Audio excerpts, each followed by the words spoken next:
ಎಲ್ರಿಗೂ ನಮಸ್ಕಾರ. ಇದು ತೊಂಡೆಕಾಯಿ ಬೆಳೆ ನಮ್ಮದೇ ಹೊಲದಲ್ಲಿ ಹೆಚ್ಚು ಕಡಿಮೆ ಒಂದು ಎಕರೆಗೆ ಹಾಕಿದ್ದೀವಿ. ಅದರಲ್ಲಿ ಒಂದು ಹಂತಕ್ಕೆ ಚೆನ್ನಾಗಿ ಬಂದಿದೆ. ರೋಡ್ ಪಕ್ಕನೇ ಜಮೀನು ಇರೋದ್ರಿಂದ ನಮಗೆ ಕೂದು ರೋಡ್ ಗೊತ್ತಾಗಿ ಅದನ್ನು ಮಾರ್ಕೆಟಿಗೆ ತಲುಪಿಸೋಕ್ಕೆ ತುಂಬ ಅನುಕೂಲ. ಎಲ್ಲ ನಮ್ಮೂರು ಜನಗಳೇ ಬಂದು ತೊಂಡೆಕಾಯಿನ ಕುಯ್ಕೊಡ್ತಾವ್ರೆ. ಒಂದು ಹೆಚ್ಚು ಕಡಿಮೆ 6 ತಿಂಗಳು ಆಗಿರ್ಬೋದು ಇದಕ್ಕೆ ಗಿಡಕ್ಕೆ. 10 ಅಡಿಗೆ ಒಂದೊಂದು, ಜೊತೆಗೆ 8 ಅಡಿ ಉದ್ದಕ್ಕೆ ನೆಟ್ಟಿದ್ದೀವಿ.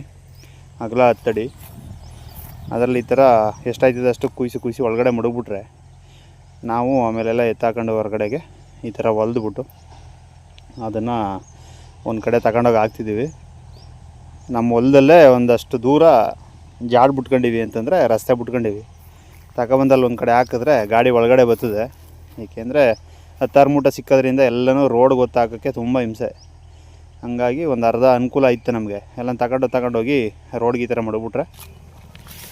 ಓಹೋ, ಇಲ್ಲೊಬ್ಬ ಬಂದ ನೋಡಿ, ಬಾಹುಬಲಿ. ಇವನು ಆ್ಯಕ್ಟಿಂಗು ಆ್ಯಕ್ಟಿಂಗ್ ಒಂದು ಮಾತ್ರ 10 ರೂಪಾಯಿನ ಆ್ಯಕ್ಟಿಂಗ್ ಮಾಡು ಅಂದ್ರೆ 100 ರೂಪಾಯಿನ ಆ್ಯಕ್ಟಿಂಗ್ ಮಾಡ್ತಾರಲ್ಲ ಅದಿದೆ. ಮೊದಲೆಲ್ಲ ಈಗ ನೋಡ್ಬೇಕು ಒಂದು ಸ್ವಲ್ಪ ಇವನು ಆ್ಯಕ್ಟಿಂಗ. ಓಹೋ, ಹೆವಿ ಸುಸ್ತಾಗ್ಬಿಟ್ಟು ನಮ್ಮ ಹತ್ರ. ನಾವಿಲ್ಲಿ 60 kg ಮೂಟೆಯ ಎತ್ಕೊಬಂದು ಸುಮ್ಮನೆ ಮಡಗ್ತೇವೆ ನೀಟಾಗಿ. ಇವೊಂದು ಭಯಂಕರ ಆ್ಯಕ್ಟಿಂಗು ನೋಡಿ. ಈ ಮೂಟೆಗೂ ಆ ಮೂಟೆಗೂ ಎಷ್ಟು ವ್ಯತ್ಯಾಸ ಇದ್ವು ಅಂತ. ಒಂದು 12 kg ಮೂಟೆ ಹಾಕ್ಬಿಟ್ಟು ಸುಸ್ತಾಗ್ಬಿಟ್ಟು ನಮ್ಮ ಹುಡುಗ. ಈ ತೊಂಡೆಕಾಯಿ ಬೆಳೆ ನಮಗೆ ಡೈಲಿ ಖರ್ಚು, ಜೊತೆಗೆ ಮನೆ ಖರ್ಚು, ನಮ್ಮ ಕಮಿಟ್ಮೆಂಟ್ಸ್ಗಳು, ಈ ಥರದ್ದೆಲ್ಲ ಡೈರಿಲಿ ವಾರಕ್ಕೆ ಯಾವ ಥರ ಪೇಮೆಂಟ್ ಬರುತ್ತೆ ಆ ರೀತಿ ಪೇಮೆಂಟ್ ಬಂದು ನಮಗೆ ಒಂದಷ್ಟು ಅನುಕೂಲ ಆಗೋದೆ ಅಂತ ಹೇಳ್ತಾ, ಪ್ರೇಮ್ ಕುಮಾರ್ ನೇರಳೆಕೆರೆ, ಮಂಡ್ಯ. ಎಲ್ರಿಗೂ ನಮಸ್ಕಾರ.